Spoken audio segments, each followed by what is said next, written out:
généraux, directeurs et honorable assistance. C'est un réel plaisir pour nous de vous accueillir dans ce workshop organisé par le CRI sous le thème du foncier industriel. Un sujet qui interpelle à plus d'un titre et qui, je dirais, est du ressort de plusieurs intervenants. On est ravis de la présence de M. Louali, qui est un témoignage fort de l'importance du sujet. Et sans plus tarder, j'ai l'honneur de vous inviter, M. Louali, à ouvrir le bal.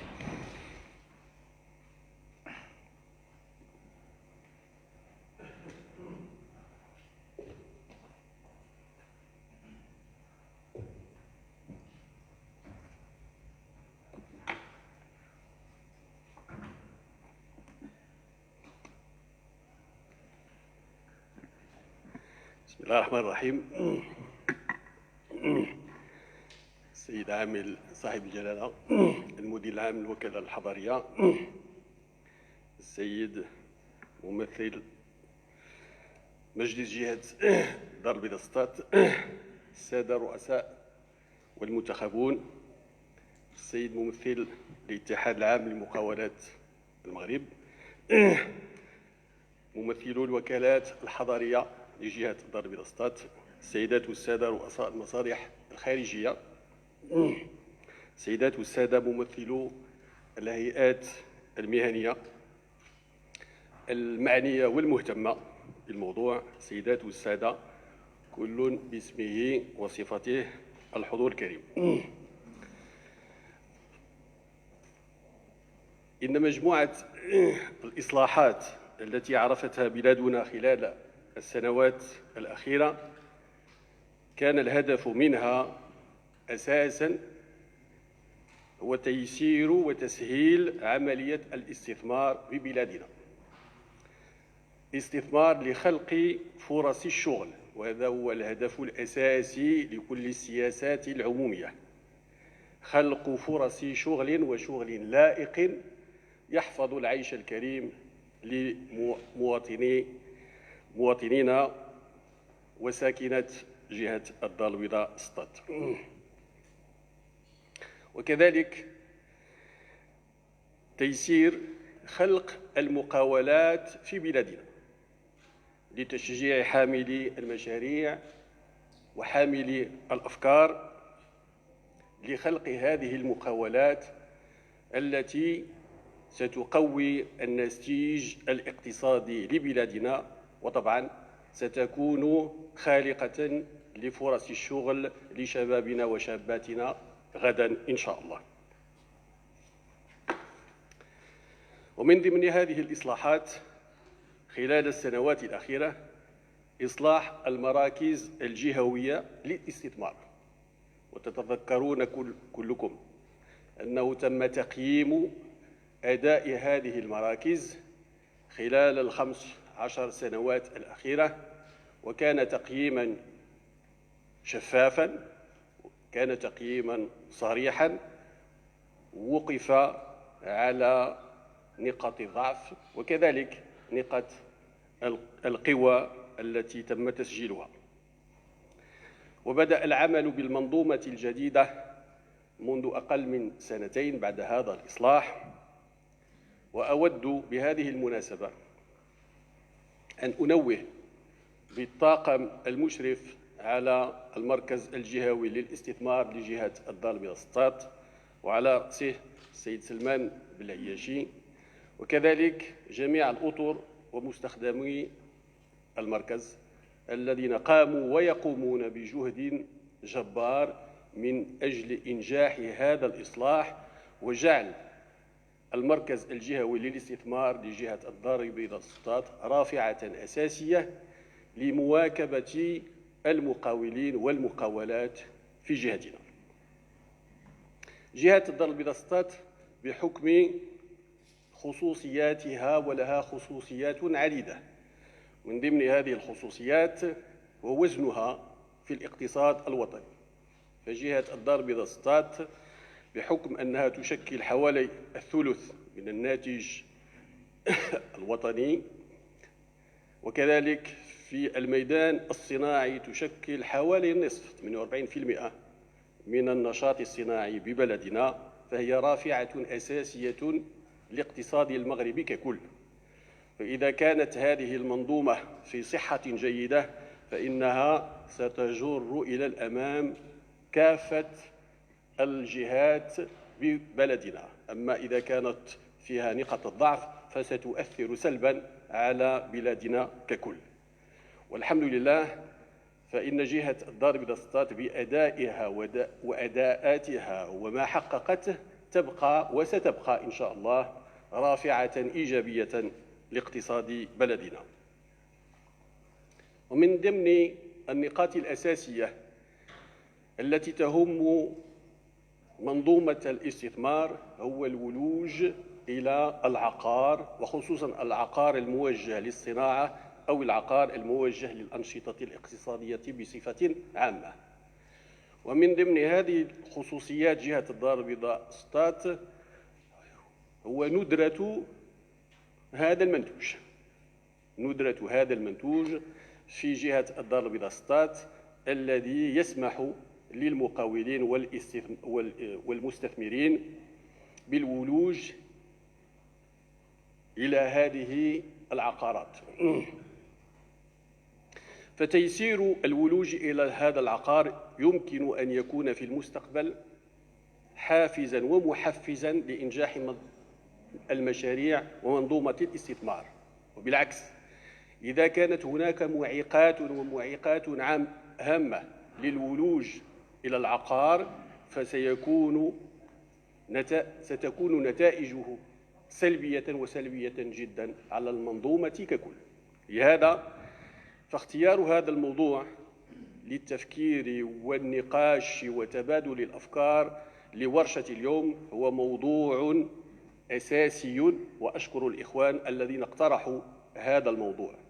ولا شك بحضور جميع الاختصاصيين وبجميع المهتمين بهذا الموضوع وبجميع الفاعلين في كل هذه الميادين، فلا شك أن تبادل الأفكار والنقاشات التي ستكون اليوم ستمكن، وهذا ما أرجوه، من مخرجات إيجابية في آخر هذا اليوم. وسنعمل إن شاء الله جميعا على إنجاح وتفعيل هذه المخرجات لصالح جهة الدار البيضاء سطات، لصالح ساكنة جهة الدار البيضاء سطات، وطبعا سيكون كما قلت أثره إيجابيا على وطننا ككل. أتمنى لكم يوما ناجعا وناجحا في نفس الوقت. لهذا اليوم وفقنا الله جميعا، والسلام عليكم ورحمة الله.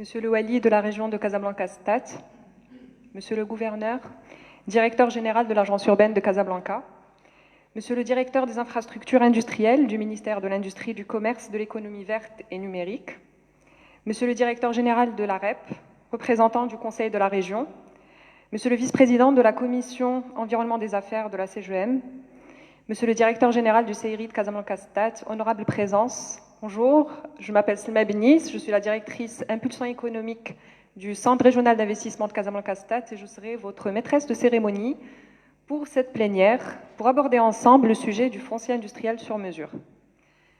Le foncier industriel est un facteur déterminant dans la décision d'investir, mais c'est également un domaine très complexe de par la pluralité des acteurs et des intervenants qui interviennent dans sa planification, dans son développement, sa commercialisation et son exploitation. Je vais donc faire intervenir à tour de rôle ces différents acteurs pour donner leur point de vue sur chacun leur domaine de compétences. Bien sûr, la planification urbaine constitue le premier maillon du processus de mise en place des zones industrielles avant toute démarche d'aménagement et de développement.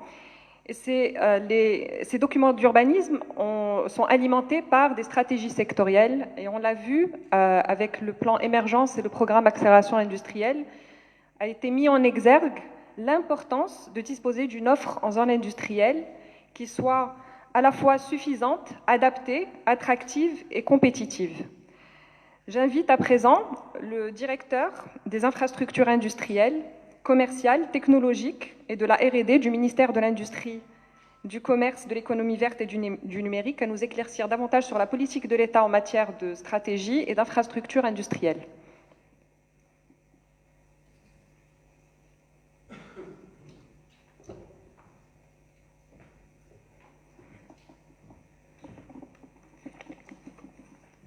Bonjour à tous.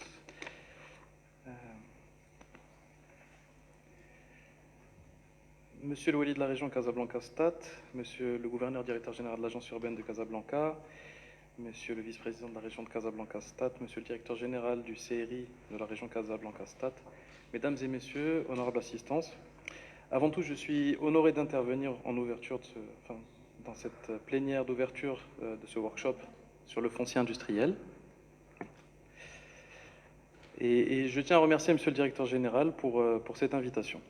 Je vais tâcher de donner assez brièvement la vision du côté du ministère sur le potentiel de la région et évidemment sur la demande en foncier industriel dans la région. Alors, avant tout sur le potentiel, l'essentiel a été dit par Monsieur le Wali, mais je rappelle simplement quelques éléments principaux. Avec Casablanca, la région Casablanca-Stade, c'est vraiment la région industrielle par excellence. Avec la ville de Casablanca, c'est d'abord la figure de la mégapole industrielle par excellence. Elle dispose d'un tissu qui est diversifié. En faisant quelques recherches pour préparer cette intervention, j'ai appris que le début de l'industrie à Casablanca, c'est 1907. Et dans les années 40, à la fin des années 40, il y avait déjà plusieurs pôles industriels autour de Roche-Noire et puis également vers Hokacha et Ain Borja. Donc on parle vraiment de la plus ancienne mégapole industrielle, la plus ancienne région industrielle du royaume. Mais au-delà de Casablanca, de la ville de Casablanca, la région tout entière dispose d'un tissu industriel qui est toujours en développement. Un chiffre simplement pour vous donner une idée, la région de Casablanca-Stade, c'est à peu près un tiers des créations d'emplois entre 2014 et 2020 dans le cadre du plan d'accélération industrielle, tel que nous les avons mesurés dans l'enquête que nous menons avec la CNSS. Ce tissu industriel se caractérise également par sa grande diversité. Je ne vous apprends rien, mais je rappelle simplement qu'il y a le pôle aéronautique et électronique de Noassar, qui est extrêmement fort. La région est également le berceau de l'industrie automobile du royaume avec la Somaca. C'est le cœur des IMM, si Haloun est là, donc c'est vraiment le cœur des IMM du royaume pour l'acier long, pour l'acier plat et pour toute la transformation. Et puis aussi, donc, il y a un segment du textile de l'habillement qui est très ancien dans cette région. Donc, vous ne serez pas étonné d'apprendre que la région de Casablanca-Stade compte pour 4100 hectares bruts sur les 10 567 hectares bruts de zone industrielle du royaume. Et donc c'est aussi un résultat de ce développement et de ce tissu industriel qui est extrêmement fort. Si on zoome un petit peu plus sur ces 4100 hectares, donc la région compte 25 zones industrielles et dans l'analyse que nous en avons faite dans la deuxième moitié de 2019 au niveau du ministère, c'est une infrastructure qui se caractérise par sa grande qualité. On est sur un niveau d'infrastructure plutôt élevé par rapport à la moyenne nationale. Sur les 4100 hectares, 200 hectares sont disponibles, mais cette disponibilité est concentrée au niveau du complexe spécialisé de Georges Phosphore, donc industrie lourde et donc, notamment de classe I1. Et évidemment, je pense que c'est un constat qui est partagé par beaucoup. Il y a une certaine saturation au niveau de la ville de Casablanca, donc du Grand Casablanca. Il y a un certain manque d'infrastructures de ce point de vue-là.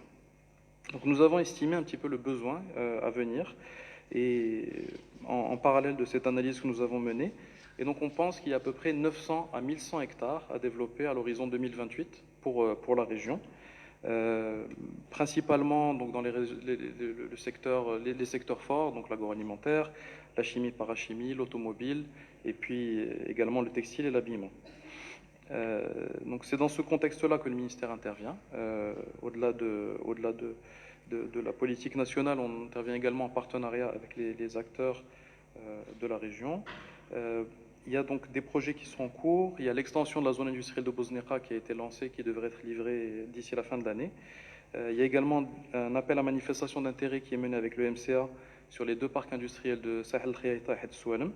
Il y a également d'autres projets qui sont dans les tuyaux, qui s'adressent à différents types d'industries et selon différents modes de commercialisation. Le locatif qui semble avoir fait ses preuves pour certaines industries, la cession qui semble être une nécessité pour d'autres. Et donc nous, on tient compte également de ces spécificités, de ce besoin pour positionner les différents projets et pouvoir développer les infrastructures au niveau de la région. L'idée est bien sûr de positionner des projets à haute valeur ajoutée dans la lignée de ce qui se fait aujourd'hui, notamment en matière de respect de l'environnement et d'économie circulaire et de traçabilité de la gestion des déchets, qui est de plus en plus une demande des donneurs d'ordre au niveau international. Et on pense qu'au niveau des infrastructures, il y a un certain nombre de choses à faire pour pouvoir répondre à ce besoin et faciliter la certification des acteurs industriels et leur permettre de leur ouvrir des marchés. Donc l'idée d'arriver avec des projets qui sont toujours, encore une fois, de grande qualité, de maintenir ce niveau d'infrastructure plutôt élevé de la région. Et donc je vous remercie pour votre attention et je souhaite plein succès aux travaux de ce workshop aujourd'hui.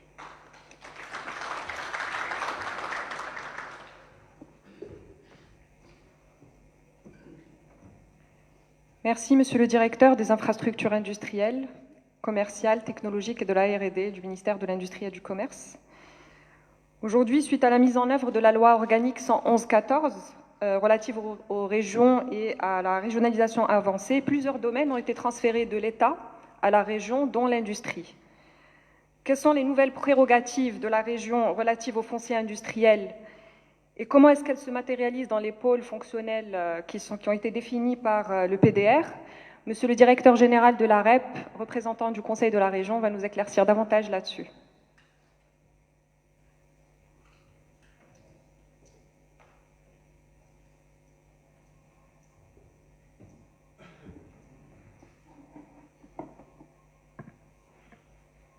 Salam alaikum. Monsieur le Wali de la région, Monsieur le gouverneur, Monsieur le directeur général, Messieurs et Mesdames les directeurs généraux, Madame l'inspectrice régionale, honorable assistance. Nous allons aujourd'hui, c'est un plaisir de participer dans le cadre de ce débat qui touche une problématique que je dirais, c'est le vif du sujet aujourd'hui en termes de développement industriel et qui, bien évidemment, permettrait de l'examiner et de tirer les conséquences et les leçons de cette expérience que nous développons de par nos positionnements différents et de par nos compétences à travers les différentes institutions aujourd'hui qui œuvrent dans le domaine du foncier industriel. J'aimerais articuler c'est-à-dire un bref aperçu sur le fonctionnement ou sur l'intervention de la région concernant cette problématique, comme l'a signalé Madame, à partir de nos compétences aujourd'hui qui nous sont dévolues de par la loi et qui concernent bien évidemment un point particulier qui est celui de la domiciliation et l'organisation des zones d'activité économique. Et qui dit zone d'activité économique, on parle bien évidemment et en particulier des zones industrielles. Aujourd'hui, c'est une compétence qui est dévolue à la région. Et pour, bien évidemment, investir dans le cadre de cette compétence, la région s'est dotée d'une vision à même de lui permettre, bien évidemment, en partenariat avec l'ensemble des acteurs aujourd'hui au niveau régional, d'aborder cette question du développement industriel, bien évidemment, selon ses compétences, c'est-à-dire les compétences qui sont aujourd'hui dévolues à la région. La vision a abouti à la définition d'un certain nombre de points fonctionnels. Et c'est une manière de faire que la région a emprunté pour pouvoir, bien évidemment, aborder le développement des territoires de la région selon différentes facettes. Ça découle, bien évidemment, de la particularité de chaque territoire. Ça découle aussi, et bien évidemment, des potentiels qu'engorge chaque territoire. Et bien évidemment, chaque territoire doit être abordé selon ces différents critères-là, à savoir le potentiel de développement et les particularités qu'offre en termes de stratégie de développement. Et cette vision, bien évidemment, elle a abouti à la définition d'un certain nombre de pôles fonctionnels qui sont aujourd'hui intégrés dans le cadre du programme de développement de la région. On parle bien évidemment d'un pôle fonctionnel dédié à la finance et aux services. On parle d'un pôle fonctionnel dédié sur toute la côte atlantique, dédié à l'industrie de l'export. On parle aussi d'un pôle fonctionnel sur Stade, Sidi Ben Nord, dédié à l'agro-industrie. Et on parle d'autres pôles fonctionnels dédiés, bien évidemment, à l'industrie verte ou à l'industrie touristique. Bien évidemment, on ne pouvait, c'est-à-dire se prévaloir de définir un certain nombre de pôles fonctionnels sans pour autant acter une planification qui ferait en sorte à ce que toutes les actions, que ce soit celles entamées par la région ou celles entreprises en partenariat avec l'ensemble des acteurs du développement au niveau de la région, ne soient planifiées. Et je pense aujourd'hui, c'est une motivation pour parler d'un outil aujourd'hui qui est défini par la loi, à savoir le schéma régional d'aménagement du territoire, qui présente aujourd'hui un exercice que l'on fait d'ailleurs en partenariat avec la wilaya de la région, avec le Centre régional d'investissement, l'inspection régionale de l'aménagement du territoire, pour bien évidemment planifier le développement à l'horizon de 25 ans. Pourquoi parler du schéma régional d'aménagement du territoire? Parce que dans le cadre de ce document, on pourrait bien évidemment parler de vocation territoriale et bien définir certaines vocations de certains territoires pour porter, c'est-à-dire les stratégies de développement telles qu'elles sont conçues par les différents partenaires dans le chantier du développement territorial. Bien évidemment, on pourrait se poser la question de la valeur juridique d'un tel document. Nous avons fait l'exercice dans le cadre des ateliers de concertation pour la préparation de ce document, et l'exercice il est toujours en cours, pour voir en quelque sorte quel serait l'apport d'un tel document pour bien évidemment mettre en convergence l'ensemble des actions des différents acteurs en termes de développement industriel et bien sûr définir quelle serait la portée juridique d'un tel document pour asseoir une vision en termes de développement ou de mobilisation du foncier industriel. Ce n'est pas une solution magique, ce n'est pas la seule solution aujourd'hui envisagée, mais c'est un document que j'estime qu'il va falloir appréhender à sa juste valeur parce qu'il présente quand même un potentiel en termes de planification et ça va permettre en même temps de décliner cette vision en termes de pôle fonctionnel sur un document qui a une certaine portée juridique et qui a l'horizon de 25 ans, qui a un horizon assez conséquent.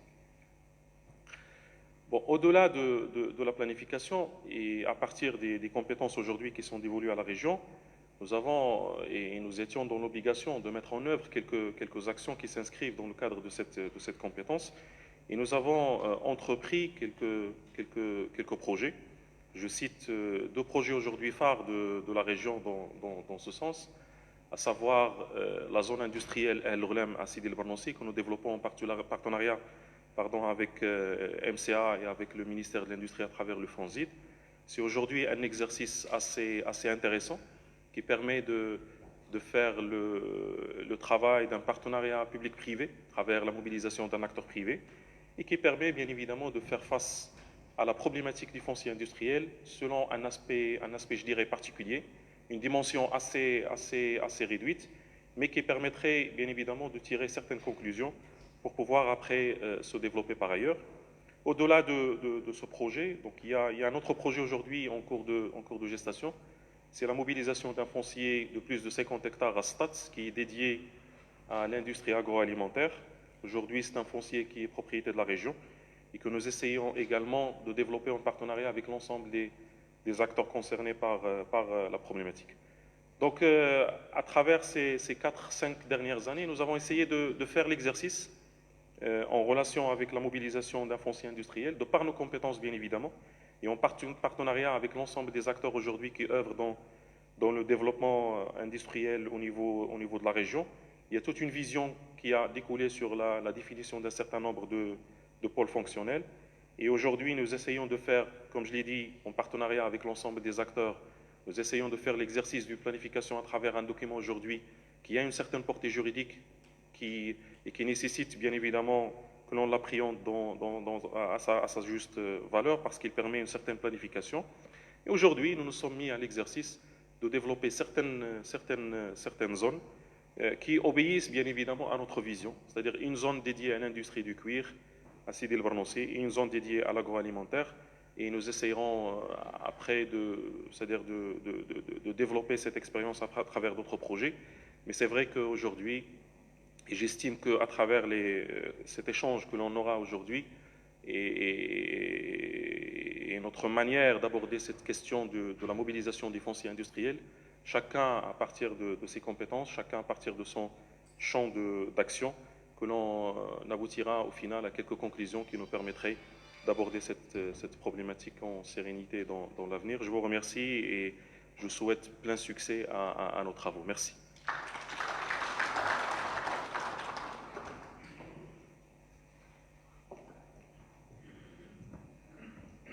Merci, Monsieur le Directeur général de l'Agence régionale d'exécution des projets.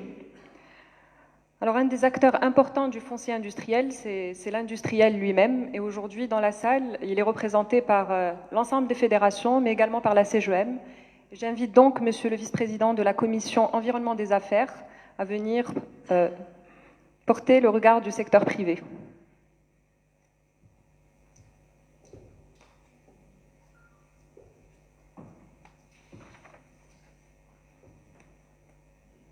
Merci beaucoup. Monsieur Louali, de la région de Casablanca-Stade, Monsieur le gouverneur directeur général de l'agence urbaine de Casablanca, Mesdames et Messieurs, honorable assistance. C'est un honneur de représenter la CGEM à cette rencontre qui a pour objet d'échanger sur les pistes d'amélioration du foncier industriel au niveau de la région de Casablanca-Stade. Malgré la crise induite par la pandémie du Covid-19, nous constatons avec satisfaction qu'il y a toujours un engouement pour investir dans cette région grâce à l'engagement de nos investisseurs. Toutefois, il est nécessaire de redoubler d'efforts et d'adopter un rythme plus soutenu afin de positionner cette région en tant que hub d'investissement de référence. Le foncier représente un facteur déterminant de production et de compétitivité de l'entreprise et un élément incontournable pour évaluer l'environnement des affaires. La question de la compétitivité des entreprises industrielles est d'autant plus importante que bon nombre d'entre elles ont été fragilisées par la pandémie de la Covid-19. La politique foncière doit aussi régulariser et assainir le foncier pour qu'il puisse faciliter l'implantation d'activités productives et faire émerger un réel marché.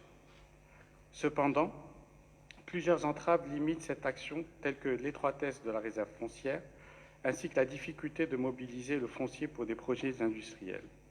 À noter que plusieurs entreprises se plaignent de la disponibilité du foncier industriel adapté, accessible et proche des bassins d'emploi ou TPME. La CGEM a émis des propositions dans ce sens notamment. D'avoir des zones connectées, intégrées aux bassins d'emploi et aux zones d'activité économique accessibles à un prix compétitif. D'encourager le privé à participer à la construction des réserves foncières par la mise en place des procédures claires. Privilégier la location de longue durée pour l'attribution du foncier public à des activités économiques en favorisant les projets à forte valeur ajoutée locale. Et s'inscrire dans des partenariats publics-privés avec une vision urbanistique intégrée. Nous proposons également d'avoir une cartographie digitale et une plateforme de soumission des dossiers de la région en faveur des investisseurs, avec un meilleur accès à l'information et un interlocuteur unique. La problématique de la disponibilité du foncier, notamment à Casablanca, poumon économique du royaume, comme ça a été souligné par M. Louali et tous les intervenants, se pose avec acuité, surtout pour les nouveaux projets industriels, ce qui tire substantiellement le prix d'acquisition des terrains à usage industriel vers le haut. Pour conclure, l'amélioration de l'accès du foncier industriel passe par une réglementation transparente et facilitatrice, que ce soit par des cahiers de charges définissant clairement les conditions d'accès, la facilitation de l'accès au foncier agricole pour les industriels, ainsi que l'amélioration de la compétitivité prix du foncier industriel par un accompagnement adéquat.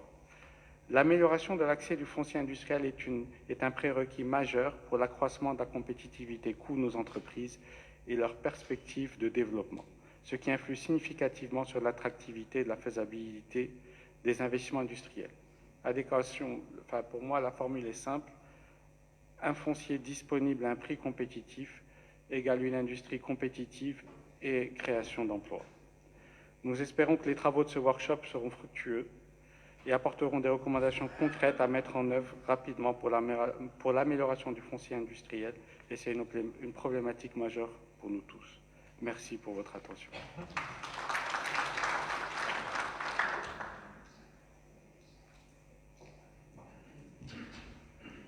Merci, Monsieur le Vice-président de la Commission environnement des affaires de la CGEM. Aujourd'hui, suite à l'entrée en vigueur de la loi 47-18 et à la réforme des centres régionaux d'investissement, le CRI joue un rôle important au niveau de la région. C'est le fédérateur de l'écosystème économique régional. Il joue à la fois le lien entre les opérateurs économiques et les administrations publiques. Le CRI est à la fois la porte d'entrée de l'investisseur, mais il joue également un rôle de contribution à la planification stratégique régionale suite à l'entrée en vigueur de la loi 47-18. C'est pour cette raison qu'est née l'idée de rassembler l'ensemble des parties prenantes autour de cette thématique. Mais avant de pouvoir nous retrouver aujourd'hui, le CRI a dressé un état des lieux, un diagnostic terrain du foncier industriel, et c'est son directeur général, M. Slimane Belayashi, qui va vous présenter cet état des lieux.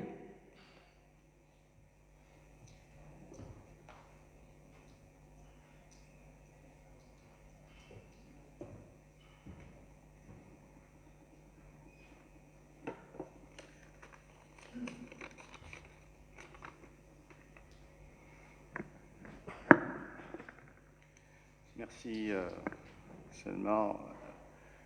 Avant de commencer, je pense qu'on a tous ici autour de ce workshop identifié l'importance du foncier dans l'équation d'investissement, mais je souhaite aussi rappeler une chose. Sur les 5 F de l'investissement, le foncier est le premier F. Il n'y a ni facilité administrative, il n'y a ni financement, il n'y a ni fiscalité, ni formation s'il n'y a pas de foncier. Donc, c'est la porte d'entrée de l'investissement.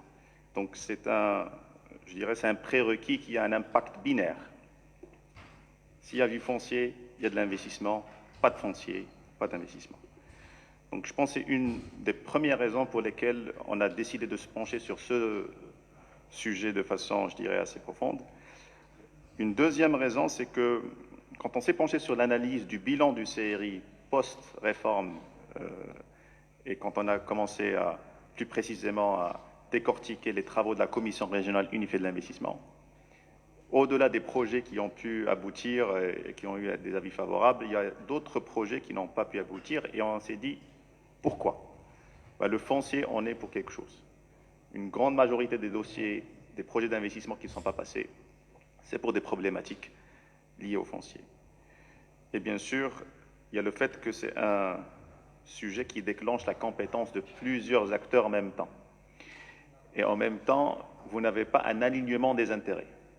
Parce qu'il y a l'industriel qui souhaite avoir un foncier disponible à prix intéressant dans une zone avec toute l'infrastructure nécessaire et proche des bassins d'emploi. Il y a le planificateur qui a un autre souci parce qu'il y a des contraintes terrain de disponibilité de foncier et des choses de ce genre. Il y a l'aménageur qui a une autre vision des choses. Et finalement, personne ne trouve son compte. Et dans la foulée, on est en train de donner du pain à quelqu'un qui a soif. Et le résultat, c'est une inadéquation de l'offre. Et on peut facilement pointer du doigt là où la machine s'est grippée et dire c'est à cause de ça ou à cause de ça. Mais je pense que l'équation et le sujet est nettement plus complexe qu'il ne le paraît. Et bien sûr, de façon concomitante, il y a des enjeux majeurs, des enjeux stratégiques à relever pour notre pays, pour son développement, pour son accélération industrielle. Il y a une tectonique des marchés impulsée par le contexte post-Covid. Il y aura un repositionnement des chaînes de valeur mondiales. Il va falloir en tirer profit. Sauf que pour en tirer profit, il va falloir être bien préparé et non pas chanceux. Et donc, être bien préparé, c'est éventuellement adresser ce sujet-là et essayer de saisir les low-hanging fruits qui vont se prêter à nous. Et donc, le CRI, dans cette équation, je dirais, dans cet exercice, ce qu'il a décidé de faire, c'est avec une approche en entonnoir. Donc, il s'est reposé sur la data dont il dispose. Les retours des investisseurs, vu qu'on les côtoie au quotidien. Et puis, on est parti voir l'écosystème qui intervient sur la question. Et puis après, on est parti voir les professionnels. On a lancé un questionnaire, un sondage, des enquêtes, pour essayer de sortir, je dirais, avec une démarche et des points de réflexion qui, je dirais, feront l'objet des ateliers à venir. Donc, grosso modo, le plan de cette présentation va, de façon assez succincte, rappeler le rôle de locomotive de cette région dans le secteur industriel, les nouvelles prérogatives régionales, je vais pas m'attarder dessus parce que ce qui était assez, je dirais, élaboratif là-dessus.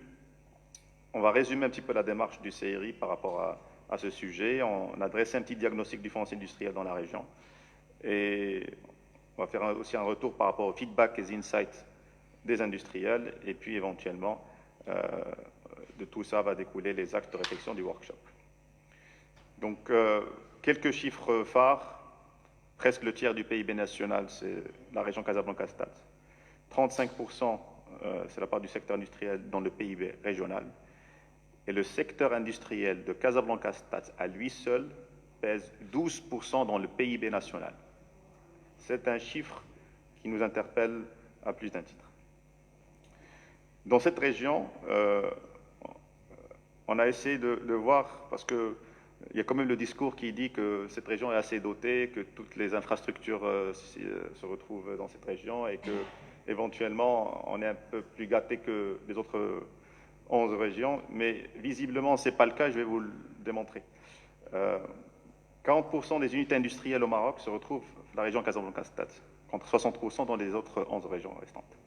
Donc on parle de 3000 unités industrielles à peu près par rapport à 5000. Quand on voit l'occupation au sol, si vous voulez, de ces entreprises, elle représente 24% des zones industrielles du Maroc. Ça veut dire qu'on a un coefficient qui est presque le double. C'est un taux d'investissement, c'est un taux de retour, si vous voulez, quand vous investissez dans cette région. Donc 24% des zones industrielles du Maroc ont fait des chiffres qui dépassent de loin le double du reste du Maroc. Donc, à titre de comparaison, Casablanca-Stade, c'est 48% du PIB industriel à elle seule, c'est 74% de la production industrielle, c'est 45% des emplois industriels et c'est 57% des exploitations. Une autre raison pour miser sur ce cheval gagnant. Bien sûr, il y a les nouvelles prérogatives régionales, que ce soit celles de la région à travers la loi organique ou bien ceux du CRI à travers la réforme loi 47-18, qui parle aussi de la contribution aux études préalables au développement des zones industrielles et porter un petit peu la voix des professionnels en termes de planification, et puis tout le volet de suivi des aménagements et développement des zones industrielles, et puis éventuellement la cartographie du foncier et des zones industrielles. Et puis, c'est le CRI aujourd'hui, à travers le mécanisme de la Commission régionale unifiée de l'investissement, qui attribue les lots dans les zones industrielles. Petit résumé de l'approche, comme j'ai dit, donc c'était d'abord, je dirais, une analyse assez profonde des études qu'avait menées le CRI auparavant, de la data dont il dispose, que ce soit à travers la plateforme ou l'information qu'on a pu accueillir à travers les investisseurs. Et puis, on a lancé un diagnostic terrain. On est parti rencontrer un peu plus de 30 établissements, que ce soit opérateurs publics, aménageurs développeurs, des associations des zones industrielles et des gestionnaires des réseaux. Et puis, on a rencontré les opérateurs, une réunion avec plus de 10 fédérations industrielles que j'ai eu le plaisir de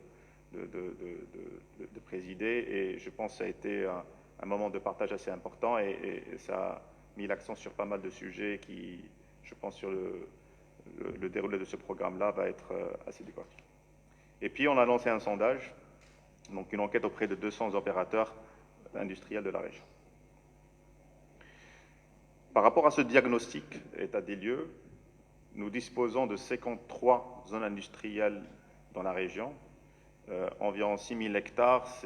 En fait, c'est un chiffre qui inclut toutes les zones industrielles, même celles qui sont déjà saturées. C'est l'idée d'avoir une idée claire sur tout le potentiel de la région. À peu près le tiers se trouve dans la ville de Casablanca. 72% de ces zones sont portées par le secteur public et 12 sont caractérisées par une offre locative. Alors là, il y a 3 chiffres qui sont extrêmement intéressants. Sur l'ensemble du territoire de la région Casablanca-Stats, il y a 39 hectares aujourd'hui, valeur aujourd'hui, qui est disponible. Dont 10 hectares se retrouvent dans une zone industrielle spécialisée. Il y a 374 hectares qui est en cours d'aménagement, et pour quelques-unes qui sont en souffrance, et il y a 1163 hectares en cours d'étude.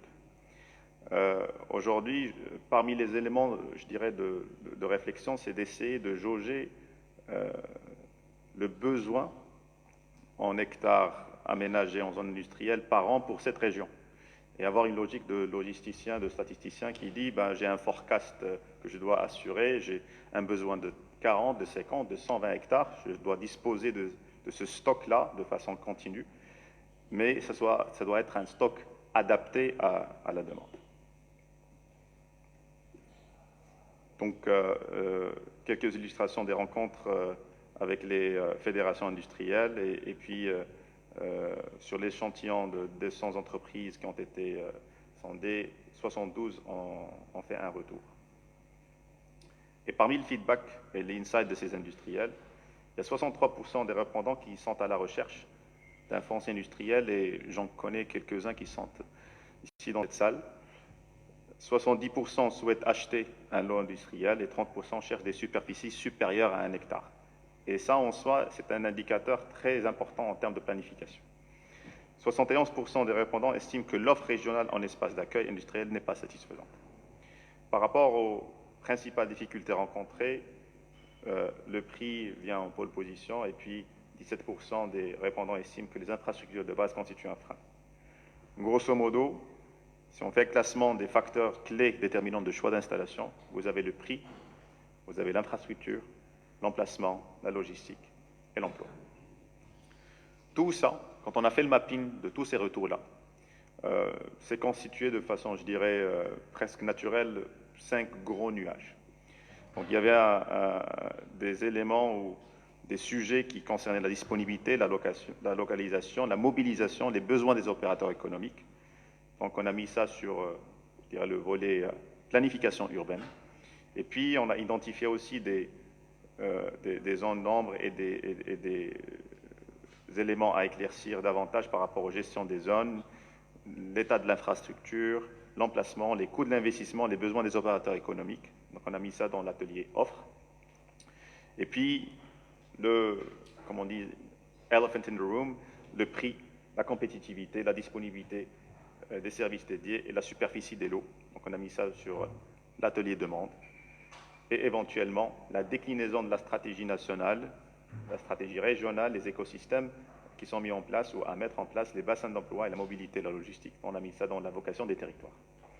Donc, je dirais, pour clore, que la démarche qui a été suivie est intéressante dans le sens, c'est la première fois qu'on est en train d'intégrer l'ensemble des acteurs qui sont là, dans cette salle, opérateurs économiques, planificateurs, aménageurs, développeurs, et je pense que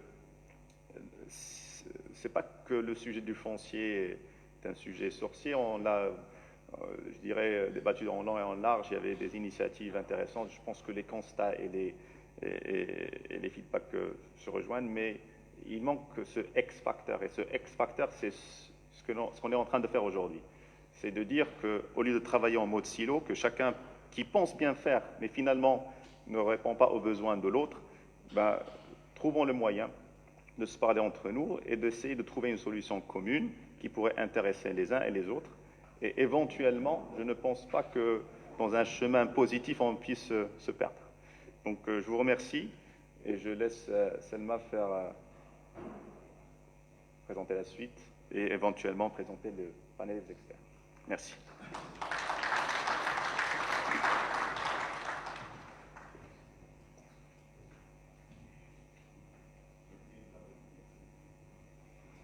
Merci, Monsieur le Directeur Général du Centre Régional d'Investissement de Casablanca-Stade. Merci pour cet état des lieux qui démontre qu'il y a un vrai impératif de compétitivité industrielle aujourd'hui dans la région, qui est conditionné par un facteur clé de production qui est le foncier industriel, qui lui devrait être en adéquation avec la demande afin qu'il soit booster et qu'il renforce l'attractivité de la région de Casablanca-Stade et pour qu'on puisse drainer des investissements créateurs d'emplois et de richesses. Comme l'a dit Monsieur le Directeur Général, quand nous avons entamé cette démarche nous a ramené vers 4 axes de réflexion. Ces 4 axes de réflexion sont ceux qui vont alimenter le workshop et les ateliers de toute la journée. Le premier atelier sera consacré à l'atelier de la planification urbaine, et on va traiter de la question des leviers d'action pour une planification urbaine permettant aux fonciers industriels... Voilà, il y a un souci. Ça va mieux. Donc, je disais que la question que nous allons traiter lors de cet atelier concerne les leviers d'action pour une planification urbaine efficiente. Concernant l'atelier de l'offre, nous traiterons des perspectives pour permettre à l'offre actuelle en foncier industriel d'attirer des industriels et des investisseurs.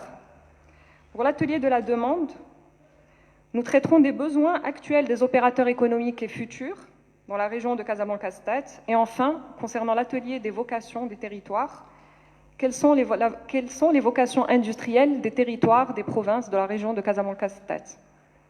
Alors, toujours dans notre démarche, on a fait un benchmark, on a voulu voir ce qui se passe dans le cadre de ces 4 axes à l'international, et on a trouvé quelques expériences intéressantes pour chacun des axes. Dans l'axe de la planification, l'expérience qui a retenu notre attention, c'est la Turquie. La Turquie a entamé la planification au service de l'investissement et de l'industrie. L'industrie est un secteur locomotive en Turquie. Et du coup, pour pouvoir développer davantage le secteur et pour mieux planifier les territoires, ils ont mis en place 322 zones industrielles organisées, qu'ils appellent les ZIO, dans 80 provinces turques. C'est une sorte de plug and play où l'investisseur vient et il a une panoplie d'offres de services clés en main. Et il y a même une loi qui est sortie, tout un arsenal juridique qui appuie ces ZIO.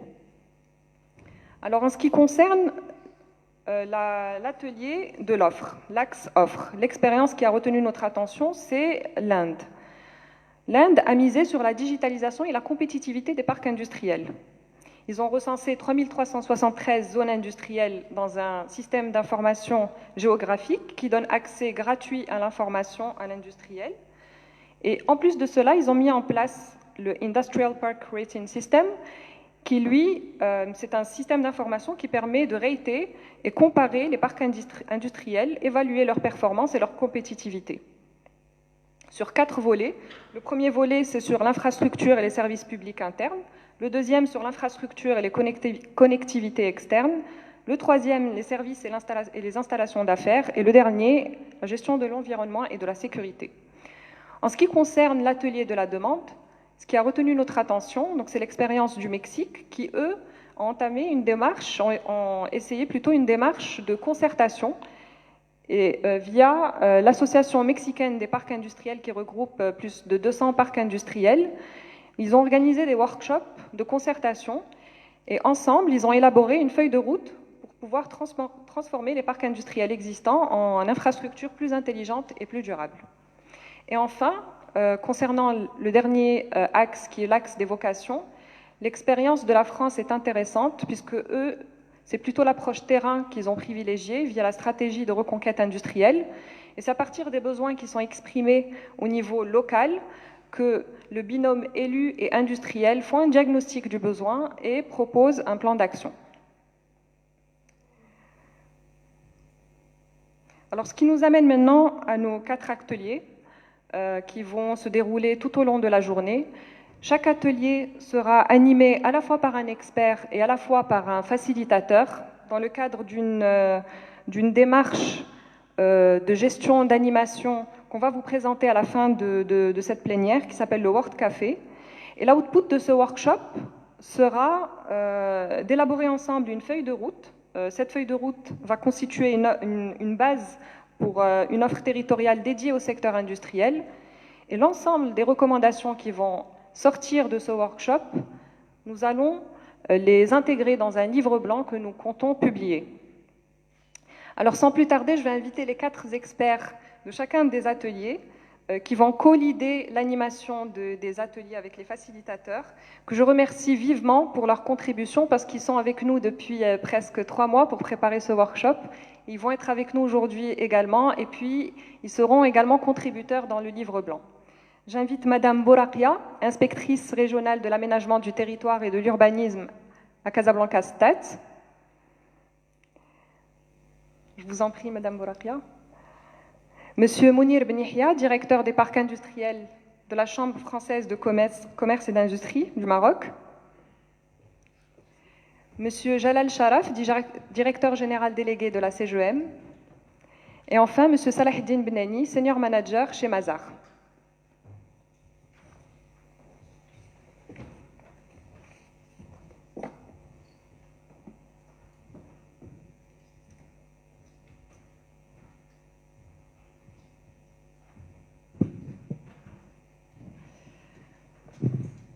Madame Bourakia, merci d'être parmi nous.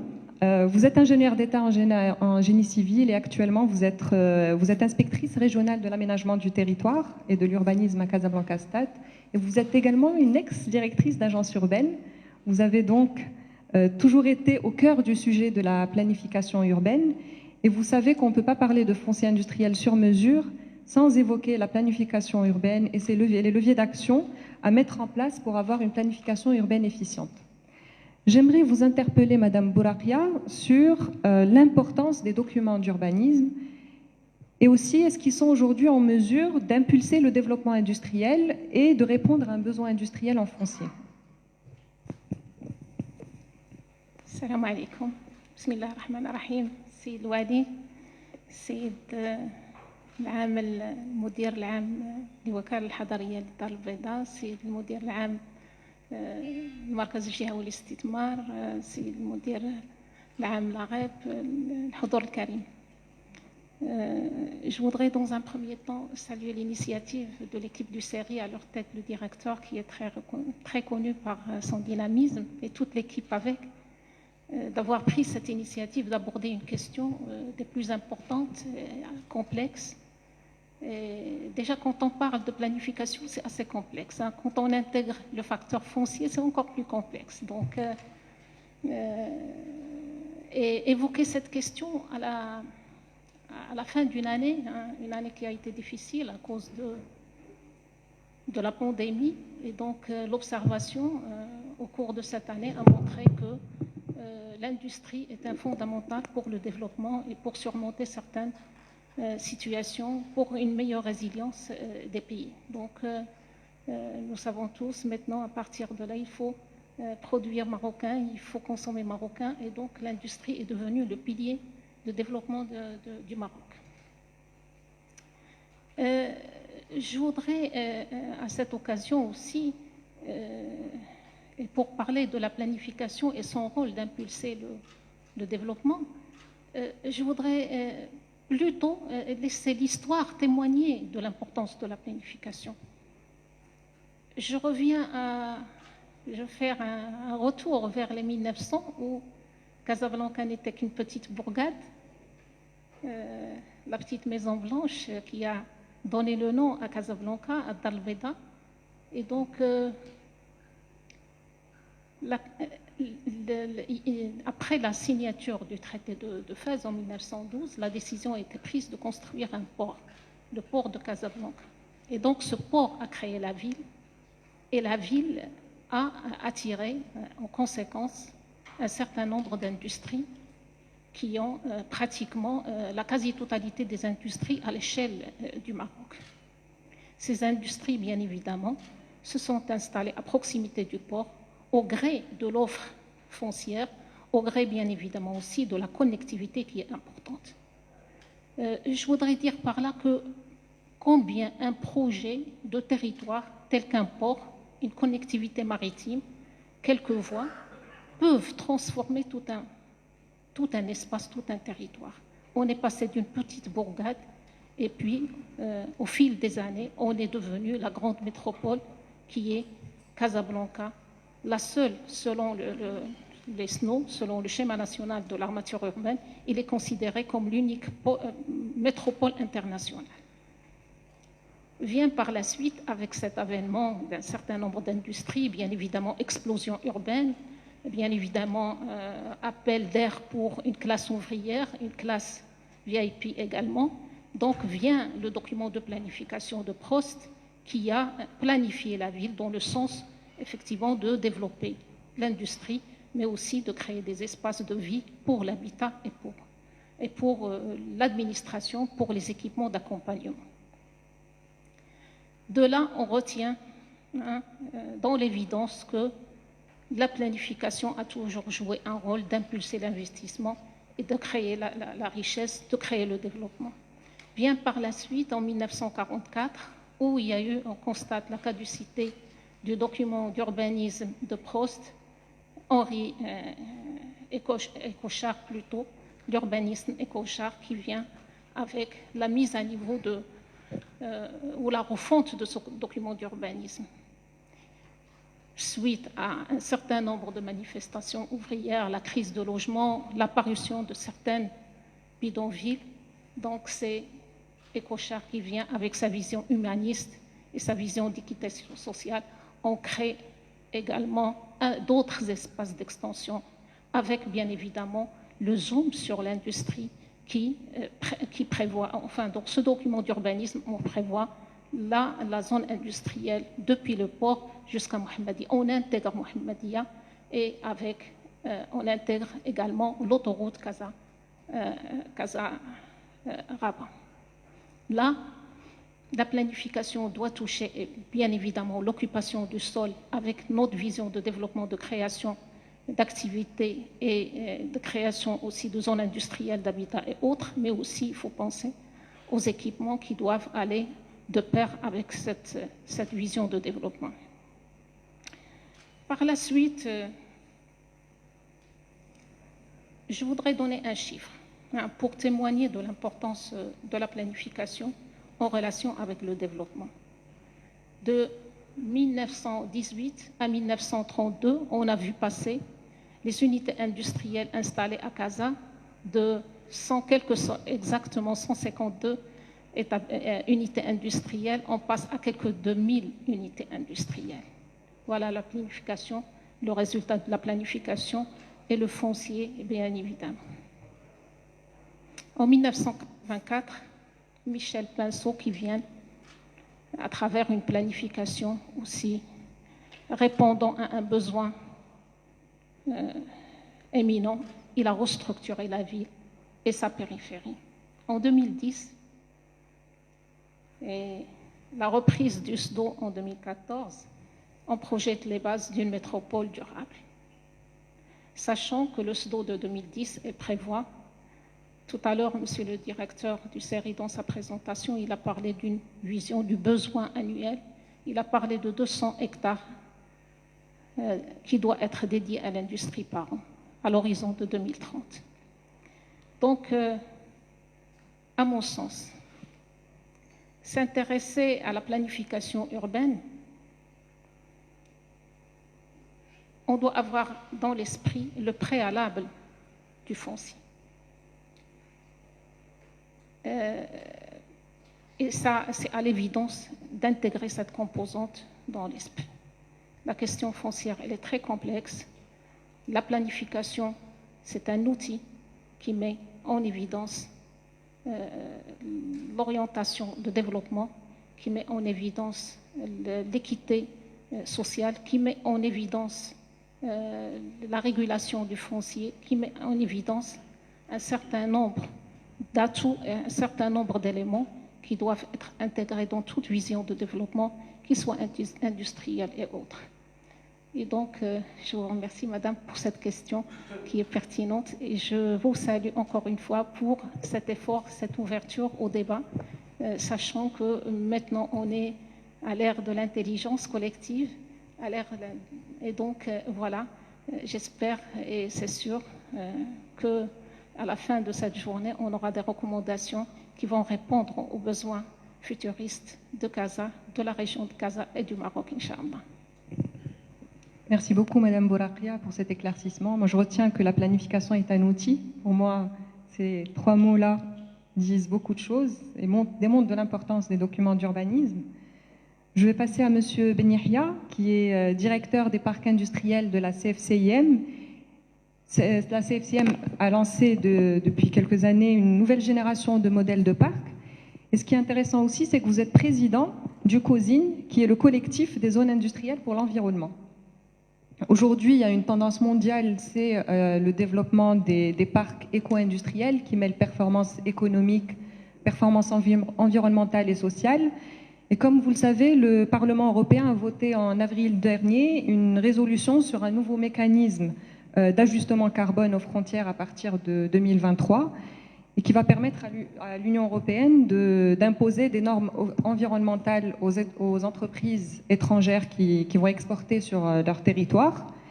Du coup, en plus des enjeux de l'industrie et de l'export, pour nous, il est important aussi que le Maroc soit également perçu par les investisseurs étrangers comme étant une destination de production industrielle à carbone neutre. J'aimerais du coup vous interpeller sur comment est-ce que vous pensez que les zones industrielles au Maroc peuvent répondre à cet enjeu et se mettre à niveau pour ne pas pénaliser l'industrie. Merci beaucoup, Monsieur le Wali, Monsieur le gouverneur, directeur de l'agence urbaine, Monsieur le représentant du conseil régional Casastat, Monsieur le directeur du CRI, Monsieur le représentant du secteur privé de la CGM, Monsieur le représentant du ministère du Commerce et de l'Industrie, Mesdames et Messieurs, chers assistants. Alors c'est pour moi un plaisir d'être associé à cet atelier qui portera sur la partie offre en foncier industriel, sur une thématique bien particulière qui est celle du foncier qui a été identifié par le CRI à juste titre comme un des freins à l'investissement. Effectivement, comme vous l'avez rappelé, la région de Casablanca-Stade a toujours été pionnière. On le ressent à travers la présentation que vient de faire Madame Bourakia à travers l'histoire récente de l'industrialisation, mais aussi à travers les expériences qui ont été menées sur ce territoire du point de vue qualitatif. On a été, je pense, la région qui a développé le maximum de formes nouvelles de zones industrielles. À ce titre, vous avez des zones locatives, vous avez des zones qui sont présentées avec de l'offre foncière construite, vous avez des zones franches qui ont été expérimentées aussi. Le premier écoparc d'Afrique a été mené sur la région de Casablanca-Stade et cette dynamique continue et j'espère que ce workshop tracera, on va dire, l'évolution future sur les prochaines années de nouvelles générations de parcs industriels. La notion de durabilité sur laquelle vous m'interpellez à travers votre question, les zones industrielles au niveau de la région et plus largement les zones industrielles au niveau du Maroc n'ont pas attendu le vote de cette loi pour je dirais, s'occuper à juste titre de la notion de durabilité sur les zones industrielles, puisque on a beaucoup d'expériences au niveau national. Depuis presque 2014, nous avons mené plusieurs expériences à travers le territoire pour rentrer dans cette démarche de durabilité des zones industrielles. À ce titre, les gestionnaires aménageurs de zones industrielles se sont regroupés dans un collectif que j'ai le plaisir de présider depuis 2014, qui est un collectif qui s'appelle le COSIN, le collectif des zones industrielles pour l'environnement. Et justement, l'idée, c'était de faire un benchmark à l'international, voir quelles sont les meilleures pratiques, mais également s'associer, fédérer nos efforts pour, je dirais, développer des démarches de durabilité. À ce titre, depuis 2014 à maintenant, il y a eu plusieurs expériences favorables qui ont été élaborées, notamment à travers des zones industrielles qui ont reçu des labels de certification. Je citerai l'écoparc de Varché, je citerai l'extension de la zone de Mid-Parc qui est également certifiée HQE, haute qualité environnementale.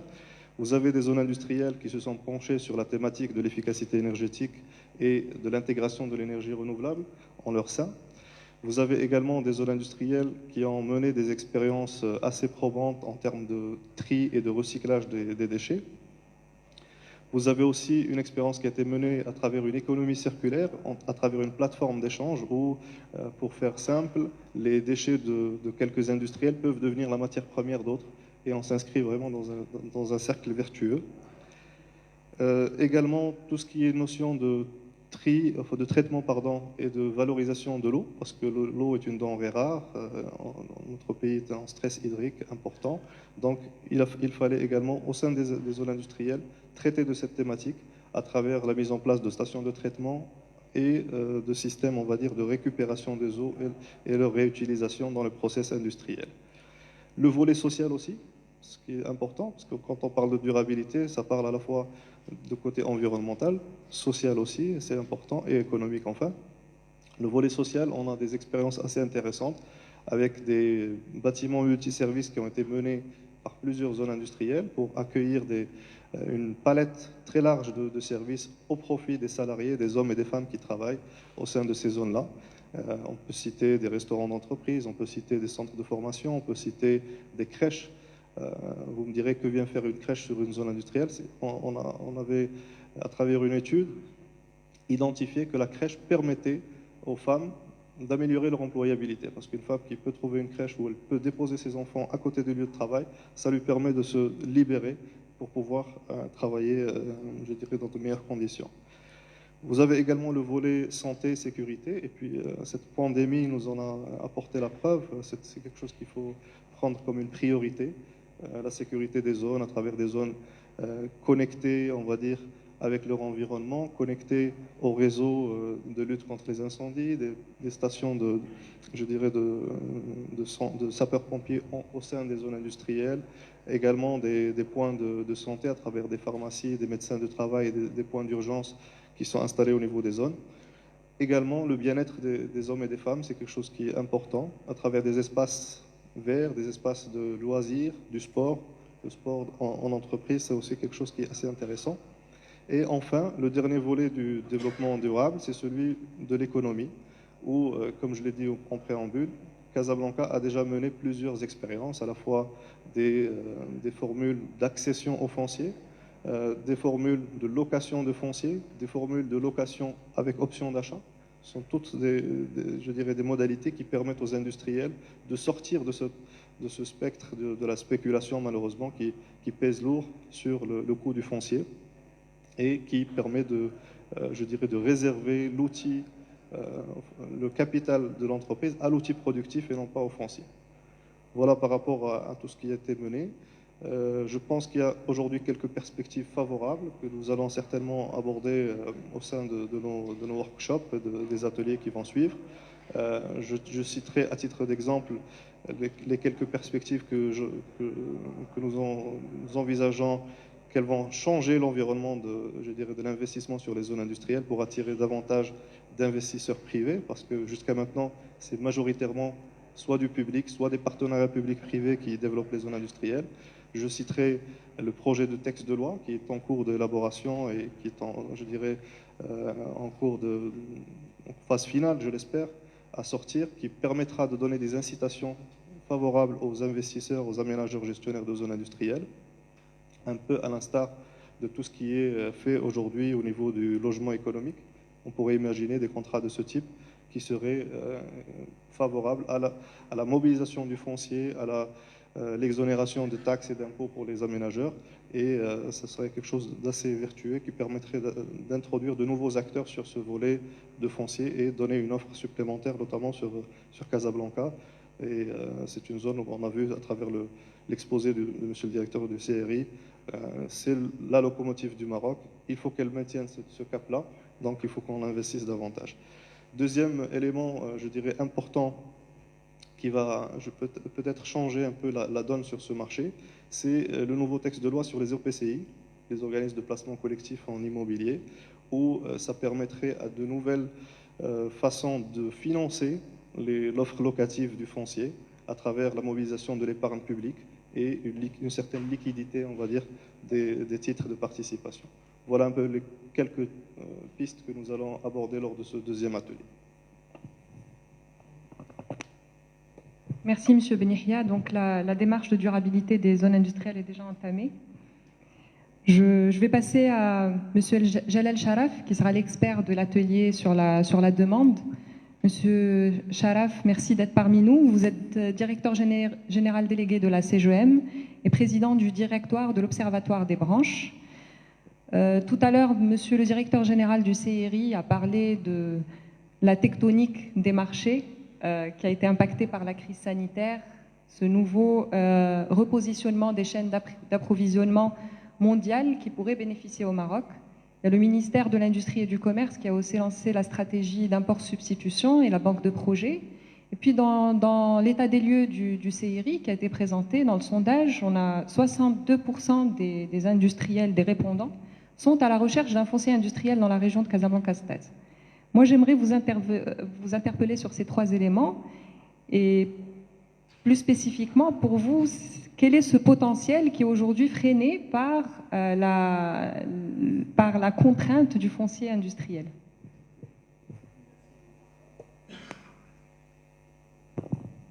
Merci Slima. Monsieur le Wali, monsieur le gouverneur, monsieur le directeur général, monsieur le représentant de la CGM, monsieur le représentant du ministère du Commerce et de l'Industrie. Le foncier, Slima l'a très bien expliqué, il n'y a pas d'investissement s'il n'y a pas de foncier. Ça fait plaisir de voir le CRI nous le dire, parce que ça veut dire que l'administration a compris. Les investisseurs aujourd'hui, ou les industriels, quand ils viennent nous voir, quand on discute des freins à l'investissement, ils nous disent la réforme des CRI est une bonne chose. De manière générale, nous avons un meilleur contact avec les autorités, mais ils n'arrivent pas à régler le problème du foncier. Ils ont des problèmes pour trouver. Bon, se rajoute à ça les problèmes actuels que nous savons tous sur les dérogations, etc. Donc, il y a quand même un blocage qui est très ressenti par la communauté des affaires, et on vous le confirme. Merci pour le sondage et pour les résultats et pour la lecture. En effet, il y a beaucoup de gens qui souhaitent s'installer malgré, comme l'a expliqué Amine, malgré la pandémie, malgré les problèmes, il y a quand même beaucoup d'industriels qui souhaitent investir. Et c'est une aubaine pour nous. Il faudrait vraiment qu'on capte ces besoins et qu'on essaie d'y répondre. Alors, M. Louali a aussi expliqué l'importance de la région de Casablanca économiquement. Vous l'avez aussi expliqué, Slimane. Je voudrais vous dire qu'au niveau de la CGM, quand on fait de la concertation avec les entreprises, quand on fait les enquêtes, les sondages, les différents baromètres, pratiquement à chaque fois, nous avons 50% des réponses qui viennent de la région de Casablanca-Stade. C'est vous dire à quel point, quand on essaie nous-mêmes d'exprimer, de porter la voix du secteur privé, la prépondérance de la région de Casablanca, et donc comme l'a si bien dit M. Louali, c'est à travers l'exemple de Casa que nous allons pouvoir peut-être résoudre des problèmes sur le territoire national, en donnant quelques modèles, quelques exemples, en faisant des expériences aussi. Et donc, je crois que sur ces deux-là, l'importance du foncier et l'importance de la région de Casablanca-Stade, les choses sont dites. Pour ce qui est de l'avis puisqu'on parle de la demande, donc de l'avis des industriels, nous avons essayé de discuter en plus de l'enquête que vous avez réalisée avec les industriels. Et il y a des choses qui reviennent, qui sont connus déjà, qui sont bien sûr en relation avec l'accès à une zone, à un terrain industriel, le prix. Hein. Les gens parlent de spéculation aussi, il ne faut pas l'oublier, parce qu'il y a toujours spéculation derrière, il y a un marché, il y a des gens qui se positionnent, c'est un gros problème. Les gens disent qu'il faut trouver la solution pour donner le terrain à celui qui va réaliser. Nous savons que les autorités font le maximum pour essayer de le donner aux vrais industriels, mais il y a quand même beaucoup de choses qui se passent à ce niveau-là. Les infrastructures, évidemment, la logistique, l'accessibilité routière, les autorisations, les gens parlent encore d'autorisation en parlant de réglementation et de clarté dans ce qui est demandé. Mais je crois que les derniers efforts du ministère de l'Intérieur avec le ministère des Finances, avec la réforme de l'administration et la simplification des procédures, je ne vous cache pas que nous voulions faire une fête pour la légalisation qui a sauté. C'est quelque chose d'assez révolutionnaire. Les impôts nous ont dit vous déposez, pas la peine de légaliser, ça nous a fait bizarre. Mais je peux vous dire que le Maroc avance quand même et que ce sont de grandes réalisations parce que ça touche le quotidien de l'entrepreneur. La connectivité à l'énergie, comme l'a expliqué Sibni Hia, aujourd'hui avec la décarbonation qui est un grand sujet pour nous, avec l'Europe, on voit ces sujets-là qui reviennent à chaque fois. On parle évidemment des stations d'épuration, mais surtout l'accès à l'énergie verte pour essayer d'être compétitif. Vous avez parlé du changement qu'il va y avoir au niveau de toutes les chaînes de valeur. Avec la décarbonation, on peut prendre beaucoup de parts de marché, enfin beaucoup par rapport à notre taille, à la Chine par exemple, qui vont avoir des problèmes pour exporter et arriver parce que le coût de facteur carboné est calculé à la livraison. Et donc avec tout le transport, avec le gasoil et tout ça, on peut, avec notre position géographique stratégique, prendre beaucoup de marchés, beaucoup d'opportunités donc pour l'économie. Alors, les gens parlent d'espaces verts dans les zones industrielles. Ils disent on aimerait bien avoir des espaces verts, ce qui est quand même assez surprenant, mais les gens ont dit stop, on parle que d'usines et tout ça, mais on veut quand même au sein des zones avoir des espaces verts. On veut avoir des facilities qui sont gérées, comme les offres dont a parlé Semiria. Le financement, je me rappelle d'une étude que nous avions faite, j'étais à la SFI en 2005, et nous avions travaillé en 2003, nous avions travaillé sur les zones industrielles au Maroc, et il y avait une zone qui sortait du lot, c'était la zone industrielle de Tanger. Et quand on a regardé, c'était parce que tous les industriels qui avaient pris des lots là-bas étaient obligés de payer un prix au mètre carré pour la maintenance. À la zone industrielle de Tanger, ils ont pratiquement leur service de sécurité en interne. C'est comme une police, comme aux États-Unis dans les universités, c'est une police privée. Ils ont leur trax, leur tractopelle, tout ça. Ils font la gestion de la chaussée quand quelqu'un fait une tranchée. Vous savez, vous connaissez les zones industrielles classiques au Maroc. Vous rentrez et puis après, ils vous font vous ne pouvez pas passer avec une voiture normale, il faut un 4x4. On a l'impression, malgré que c'est une zone, que chacun fait comme il peut pour son propre terrain et ou juste à côté. Et donc, ça donne quelque chose d'incohérent. La gestion d'une zone industrielle, ça connaît ça, ce n'est pas quelque chose à prendre à la légère. Et il faut penser vraiment au business model qui va permettre à l'entité qui va gérer, que ce soit une association ou autre. Nous avons des industriels qui sont dans des zones industrielles gérées, qui savent ce que c'est. C'est très, très, très important. On parle évidemment des services de santé aussi, on l'a vu avec la pandémie, l'accès pour quand l'intérêt à la santé essaie d'organiser le dépistage. On a vu comment ça s'est passé. Donc, imaginez que dans une zone, c'est bien géré, comment ça peut aller vite. Et il y a aussi la question donc, de la planification. Pour finir, la planification, je crois que c'est un sujet assez complexe. Déjà, le foncier, c'est très complexe, mais quand on veut savoir ce qu'on veut dans 5 ans, 10 ans, ça devient encore plus compliqué. Nous essayons de le faire aujourd'hui au niveau des compétences. Nous essayons de savoir ce qu'il faut former dans 5 ans, parce que ça change très vite. Vous avez vu comment les métiers ont changé. Il y a des métiers qui vont disparaître, il y a d'autres qui arrivent. Les industriels nous parlent de zone industrielle 4.0. Ils veulent que tout soit connecté, qu'ils veulent tout savoir en temps réel. Et puis, l'approche globale, je finirai sur ça. À la CGM, évidemment, quand on touche au foncier, on va toucher très vite donc, aux compétences, donc à la main-d'œuvre. On va parler des infrastructures et tout ça. On va parler aussi des métiers et des compétences et donc de la formation. Et très vite, on va toucher à la finalité liée à la création d'emplois. Vous l'avez bien dit au début, c'est tout ça, l'économie. On veut créer de l'emploi. Le département du commerce et de l'industrie dit, voilà, ma priorité, c'est l'emploi. Alors, on veut créer de l'emploi, mais pour ça, dans l'approche globale, c'est de dire, en tout cas pour la planification, merci beaucoup de nous intégrer dans la réflexion, parce que c'était notre demande principale au niveau du modèle de développement. On voit le rapport qui vient de sortir. Et donc le grand changement, c'est que, en gros, le message que nous avions passé à la CSMD, c'était de dire, nous, le secteur privé, prenez-nous un peu plus au sérieux, on peut vous être utile. Il y a les PPP, on peut vous aider vraiment. Ne pensez pas que nous sommes là que pour répondre à une offre, mais au contraire, vous pouvez peut-être construire votre offre sur la base de notre demande. Et donc il y a ce changement de paradigme qui est en train de s'opérer. L'organisation même de ce workshop en est je crois que vous l'avez décidé avant que le rapport sorte, et donc ça tombe bien, ça converge tout ça. C'est ça qui nous donne de l'espoir, et nous vous remercions beaucoup. Nous ferons le maximum pour vous donner les retours des industriels qui seront présents avec nous au niveau de l'atelier 3, et merci beaucoup. Merci beaucoup, Si Jalal. Effectivement, tout ce que nous faisons, c'est pour créer de la richesse économique et créer de l'emploi. Et vous le dites bien, les compétences, c'est important parce qu'il faut préparer les compétences pour l'industrie aussi de demain.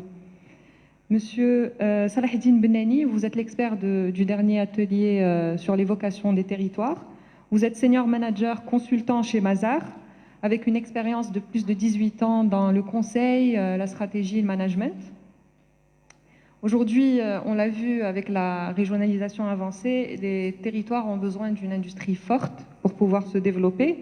Et puis le contraire est également vrai.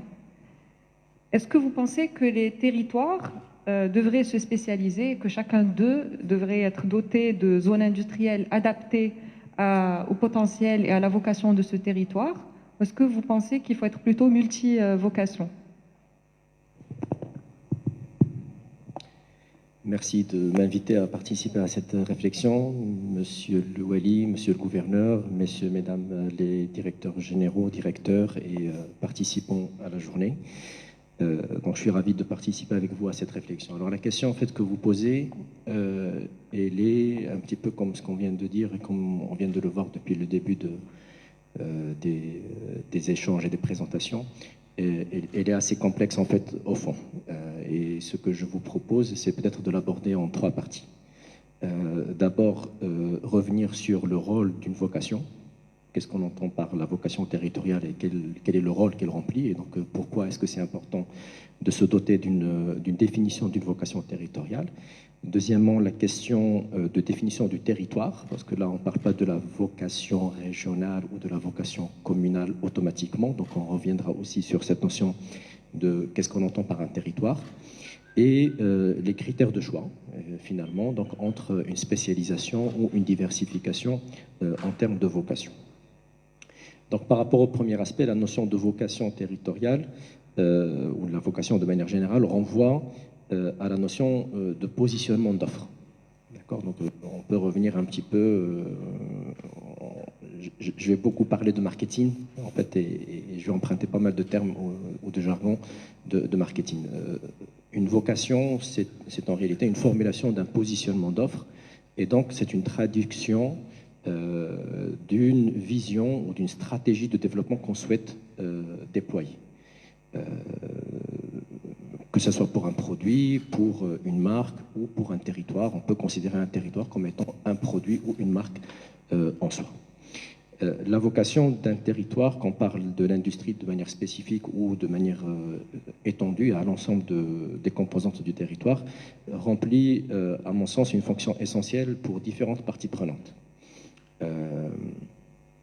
Pour les opérateurs économiques qui sont installés, elle donne de la visibilité sur les perspectives de développement, d'expansion de leur activité. Jusqu'à quel degré ils peuvent s'étendre, grandir, que ce soit de manière verticale ou de manière horizontale, dans une logique de chaîne de valeur et dans un écosystème. Cette notion d'écosystème, elle va trouver un sens très important parce qu'est-ce qu'elle va permettre de constituer, c'est ce qu'elle va permettre de constituer ou de développer ce qu'on peut appeler, entre guillemets, une force collective potentielle.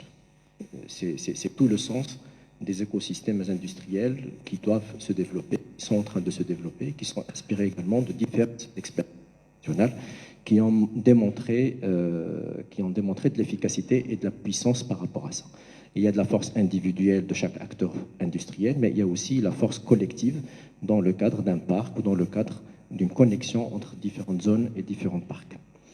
Pour les opérateurs économiques entrants, donc quand on parle d'investisseurs soit issus du territoire lui-même, soit arrivant de l'extérieur du territoire. Et je pense que par rapport au sujet, c'est peut-être ce segment-là qui est le plus important à considérer parce qu'il s'agit effectivement de développer l'investissement. Et donc, il y a une problématique d'offre qui devient beaucoup plus pressante pour ce segment d'acteurs. pour ces opérateurs économiques entrants, c'est également une question d'amélioration de la visibilité, de la lisibilité des atouts du territoire. Et ça va permettre de comprendre en fait et de facilement comparer entre les différentes options d'implantation qui se présentent à lui. Le choix entre la région de Kazakhstan ou une autre région, voire un autre pays, quand on parle d'investisseurs étrangers, bien évidemment. Et donc, cette lisibilité, elle va lui permettre de comprendre la force collective potentielle dans laquelle il pourra s'insérer, et également le cadre incitatif, pas forcément financier ou fiscal.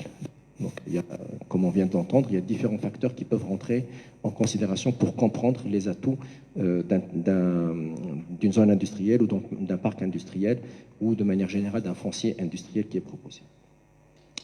Pour les populations locales et extérieures qui peuvent aller vers le territoire considéré, elle permet également de la visibilité sur les besoins en travail et sur le potentiel de développement, d'épanouissement sur le plan professionnel. Ça peut contribuer à aider les plus jeunes à choisir leur filière de formation et donc de développer les compétences par rapport à la perspective d'emploi qui serait plus ou moins identifiée avec une projection dans le temps.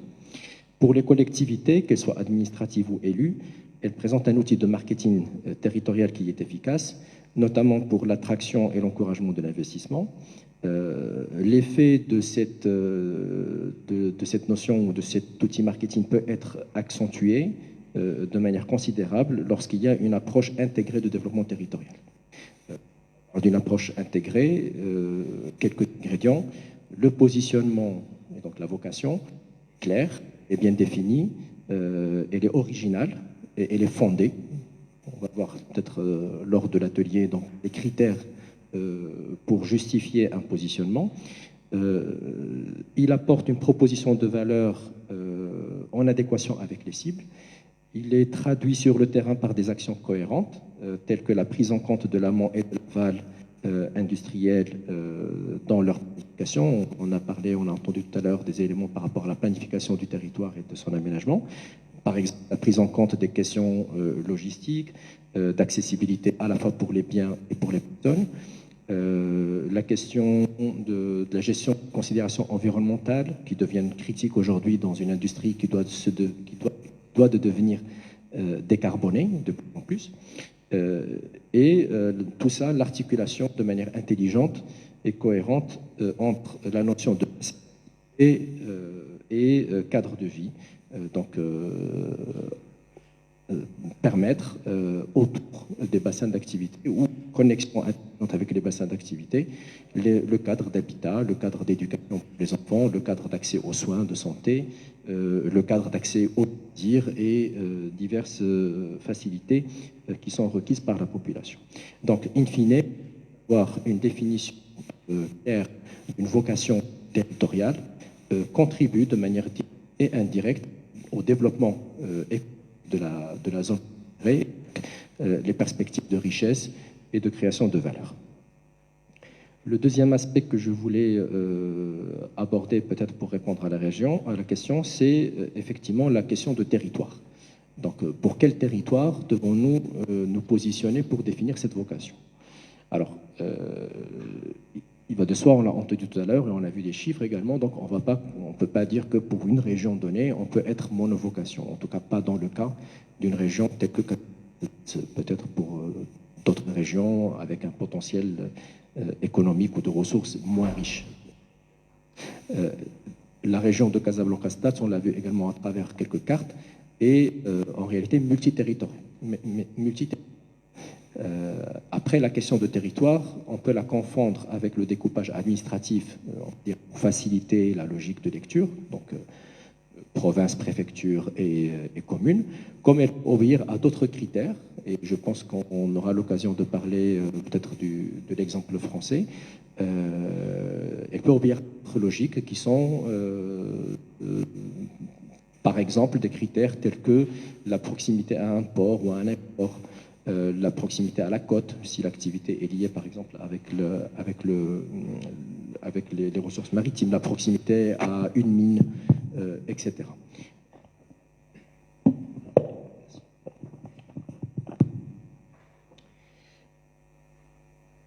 Donc, au niveau le plus large du territoire, on ne peut pas parler d'une mono-vocation, on est forcément multivocation.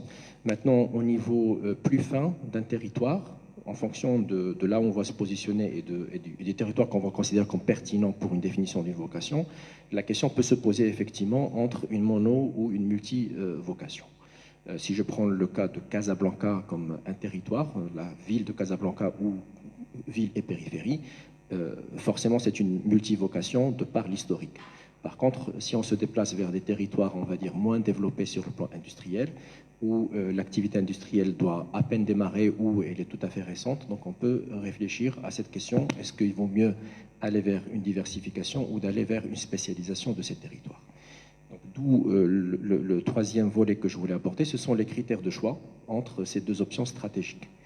À mon avis, il y a plusieurs critères de choix qui peuvent se présenter, mais je pense profondément qu'il y a deux qui sont majeurs, deux qui sont clairs et qui sont les plus déterminants en réalité.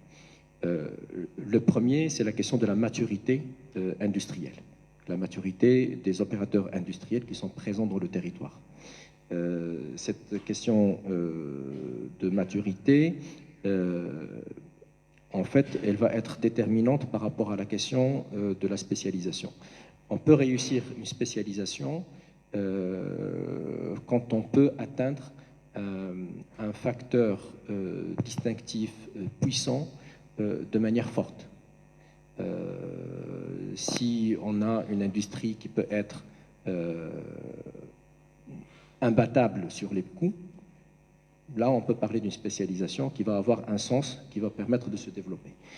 Si on peut, à l'opposé, être à la pointe de la qualité ou de l'innovation par rapport à un produit donné ou par rapport à l'ensemble de produits, là encore, la spécialisation peut avoir un sens. C'est-à-dire l'idée, je reviens au terme que j'ai utilisé tout à l'heure, de la force collective potentielle. Donc il faut chercher en fait cette force qu'il faut développer, parce que c'est ça ce qui va permettre à un territoire d'avoir une industrie qui va se développer de manière pérenne.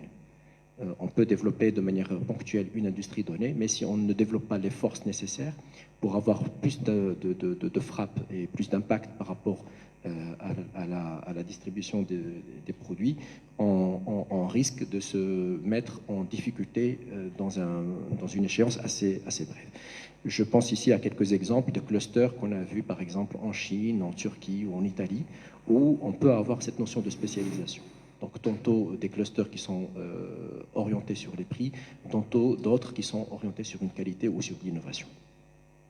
Alors un point d'attention, c'est que quand on parle de spécialisation, ça ne veut pas dire une exclusivité. Ça ne veut pas dire que dans un territoire, si on dit là la vocation elle est agro-industrielle, ça ne veut pas dire qu'il n'y aura que de l'agro-industrie, mais on revient un petit peu là encore en notion marketing.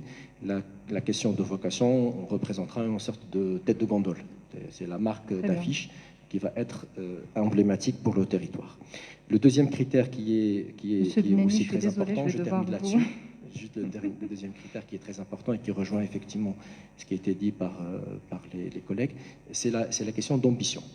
C'est-à-dire l'ambition des acteurs qui sont installés, l'ambition des acteurs qui vont porter la vision, parce que c'est ça ce qui va permettre de tracer une trajectoire de transformation et de mobiliser les acteurs dans ce sens. Merci. Merci beaucoup, Sibnani. Merci à vous tous pour votre contribution. Je vais vous demander de rejoindre vos sièges et juste avant de clôturer, en 2 minutes, je vais demander à M. Cherkaoui de MTech et M. Harouchi de venir juste nous expliquer la méthodologie du World Café qui va être utilisée pendant les ateliers qui utilisent l'intelligence collective. En 1 minute, s'il vous plaît. Monsieur le Walid doit partir.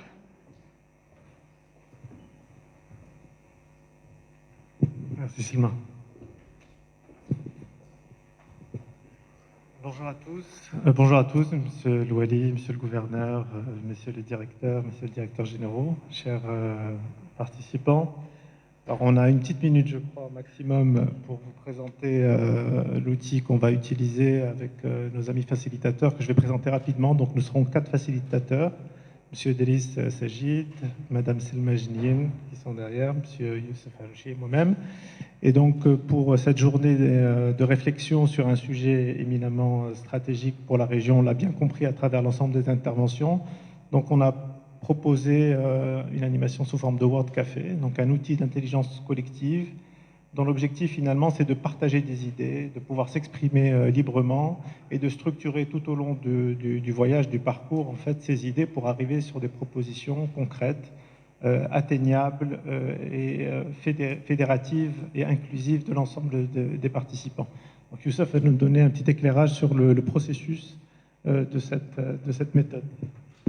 Merci à Rachid, très heureux d'accompagner ce mouvement. Alors effectivement, les ateliers vont se dérouler sous un format qu'on appelle Word Café. Et le principe, c'est vraiment d'utiliser l'intelligence collective. Et ça va se dérouler de la manière suivante. Donc on va être partagé en 4 ateliers. Au niveau de chaque atelier, il va y avoir un facilitateur, un expert et puis des rapporteurs. Et on va tourner en plusieurs rounds. La première des choses qu'on va faire, c'est qu'on va vraiment se projeter. Donc vous interpeller, c'est quoi la situation idéale pour vous? C'est intéressant donc d'échanger, de se dire effectivement, voilà ce qu'on a envie d'avoir à tel horizon. Ensuite, on va revenir sur Terre en se disant, voilà, la situation actuelle, elle est là. Et toujours, on va tourner. Vous allez voir, le processus va faire que tout le monde va travailler avec tout le monde. Et c'est pour pouvoir enrichir le débat. Donc, deuxième étape, c'est quoi la situation actuelle?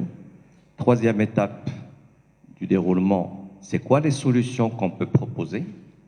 Et enfin, la dernière étape, sortir avec un plan d'action court, moyen et long terme. Et tous ces éléments qui vont être récoltés, donc parce que là, on a plusieurs personnes à travailler, vont donner lieu à une restitution déjà dans les salles et puis une restitution en fin de journée. Et puis, bien sûr, comme on vous a dit, tous ces éléments-là vont enrichir la rédaction d'un livre blanc qui va être mis à votre disposition. Voilà, donc on vous attend et puis c'est une belle expérience à vivre pour ceux qui n'ont jamais vécu cette expérience Word Café, donc je vous invite à essayer de rester. Voilà, donc il y aura une restitution ludique à la fin, donc ça serait pour ceux qui le souhaitent, ceux qui le peuvent, c'est bien de venir peut-être jeter un petit coup d'œil à la fin de la journée aux travaux, aux résultats des différents groupes de travail. Voilà, merci à tous et bonne journée, bon workshop. Merci Monsieur Charqaoui, merci Monsieur Harouchi. Monsieur Slimane Bliachi, vous avez ouvert la plénière, je vous laisse clôturer. Merci, je pense qu'on est un petit peu en dépassement de télé. Monsieur Louali, je vous remercie énormément pour votre mobilisation et pour l'intérêt que vous portez à ce chantier. Et je remercie ici présents tous les intervenants, tous les participants, tous ceux qui ont préparé ce travail-là et bien entendu, bon vent pour les ateliers à venir. Et je pense que avec cette dynamique, avec cette volonté, avec cette intelligence collective, je pense qu'on est capable de sortir des choses innovantes et éventuellement, comme l'avait précisé M. Louali, être une locomotive même en termes de solutions innovantes par rapport à ce sujet-là au niveau national. Merci beaucoup, merci M. Louali, c'est un honneur.